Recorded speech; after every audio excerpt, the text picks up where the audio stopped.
My name is Efsun Alper Sweet. I am originally from Turkey. I happen to be apparently neurodivergent myself, which I realized way after my kids were diagnosed.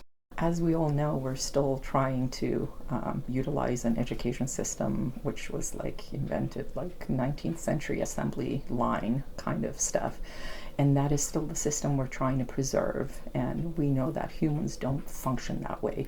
Whether they're neurodivergent or not, it doesn't even matter. For my firstborn, there was this constant struggle of wanting to be engaged and being just very, very bored at school. And even with accelerated learning, it wasn't quite enough because the part we didn't know was the ADHD part, right? That part wasn't being taken care of. This child cannot memorize a math fact to save her life. It just hasn't happened. She had to learn math facts by learning songs made up to math facts. But we go see a play and there's a monologue that's like 5 minutes long, and she comes out, she knows the entire thing by intonation. With my secondborn, since she was in preschool, we're trying to get a diagnosis, but because she was able to make eye contact and she was deemed social and communicative, those things were rejected. It took about 6 years to actually finally get the autism diagnosis. And even when we had the full neuropsych report, it took about a year for the education system to accept, yes, we'll give her an IEP, and yes, she has severe needs. She's still falling through the cracks, don't get me wrong. But it was just before then, she was completely ignored because she was not causing any problems. She would just retreat into her own world and entertain herself in her own mind, and she could mask really well.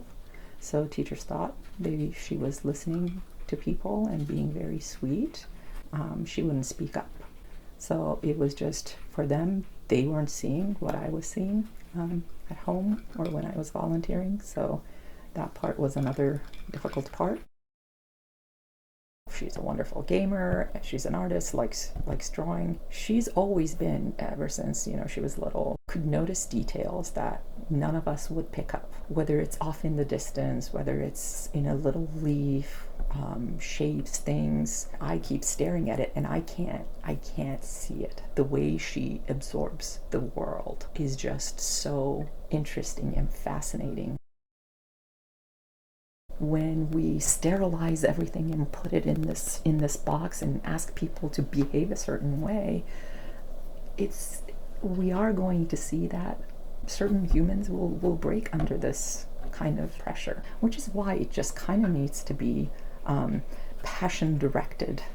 If people are interested in learning something, then they are going to be more invested in it and they can follow through with that more.